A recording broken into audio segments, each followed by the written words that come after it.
What's up, guys? Vince Righty here, and welcome to my Frogun, I guess, impressions.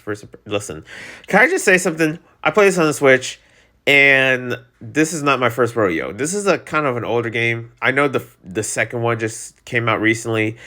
There's a reason why I'm making this video because I played enough of Frogun to actually tell you that, yeah, this game itself. The thing is that there is, I believe, with the same visual style, they're also making another one. I think it's called Zero X Abyss, and that game, man, that game looks so freaking good. I honestly want to play that. Oh my gosh! It and also this kind of like it looks like the same visual. It's just that you know, despite the same graphics, this is sort of like a kid version of Zero X Abyss. I guarantee that game is going to be somewhat X-rated or something like that.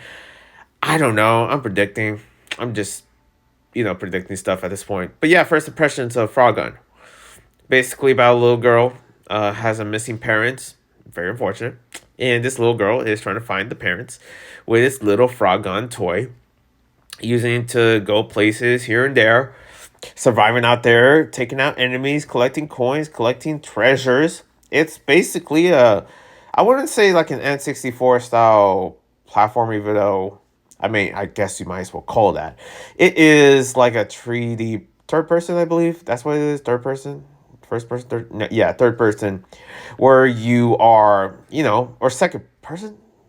Okay, I don't even know how that goes. Third person, second person. Would it be second person because you're not literally the? Anyways, whatever. Third person, platforming, nostalgic goodness.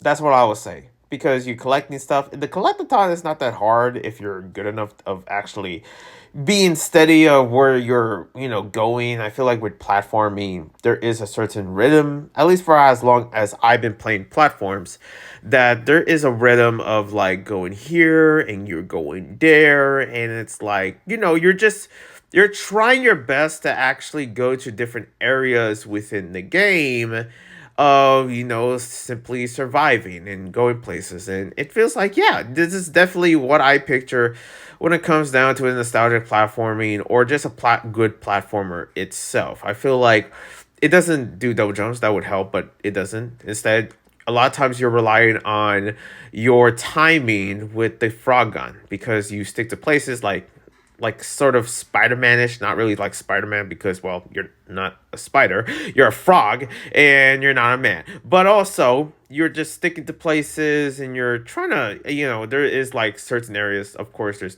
deaths here and there. But in the early stages, the platforming, in terms of collectathon, because if you're into collectathon and collecting stuff and collecting basically everything, then this game will be up to you. I feel like for every stage, we'll definitely do that. I'm up to basically the cave areas where they have the mysterious like blocks where you don't see it, but once you get close to them, they appear.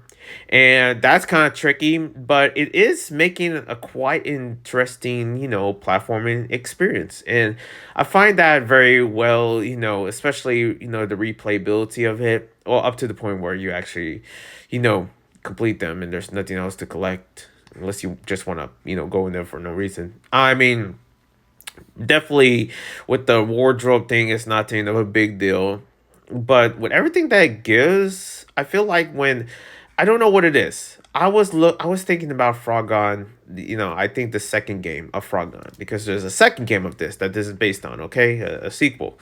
And this whole time, I'm just, when I was playing other games, I'm like, man, I kind of want to go back to Frogun because I want to finish it. I actually legitimately want to finish it. And sometimes I wasn't thinking, but now I'm like, yo, this is the time. And now I'm doing it. Now I'm going down the levels of just like, hey, where do I go here and there? And pretty much I'm just like, I basically made a good choice of knowing that it does feed into my collectathon, like not like Mario collectathon, but basically platforming collectathon like itch and a completionist itch. And if you're into that, this game really does those favors very well. the hunger of actually collecting everything and take a couple practice here and there. You're gonna fail, you're gonna be frustrated, and that goes with every platformer. No game is really easy if you're trying to 100% it.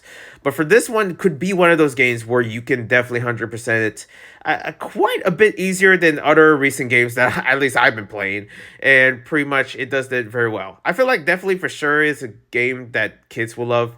I can only see my niece and nephews enjoying this game, even being like under 10 or something. I feel like this will be a cool, fun kids game for them. And pretty much I think I just got the same vibe. Or I remember playing Astrobots, and this was like, after I deleted the Frogun, and when I went to Astrobots, and I was like, playing with my cousins, I was like, man, this is really cool. This is unique, and pretty much what I was thinking of was like, man, there's other platformers that I played before, and I feel like I want to come back to them and just finish them and just see where that goes. And I feel like when you're at that point of hunger, it's always no good to keep these games instead of throwing it away, instead of like because it's gonna come back to your mind at some point, especially with the amount of games you have. You're gonna think about that one game that was like, wait a minute, this reminds me of that one game that I probably have to finish, and that's kind of like me in a sense when it comes to playing these games, and it does that very well. So I don't know. This is for sure, like, collecting and stuff like that. The challenges, I know that whoever the guy is that, does become your friend. I would actually come to the theory, like, they would become couples in the future. Like, imagine teenage Frogun, okay? And you got teenage, whatever this guy is, Lizard Man or something. And I wouldn't be surprised if they're a thing together. Okay, I wouldn't be surprised because you tend to meet this person like just every like other 3 levels or something, and it's like something's gonna happen here. I just know this person's gonna join with us, and of course I was spoiled with that with the second game when I first discovered it. Anyways, yeah, definitely check out Frogun. It is worth it. It's still a classic. It's still good.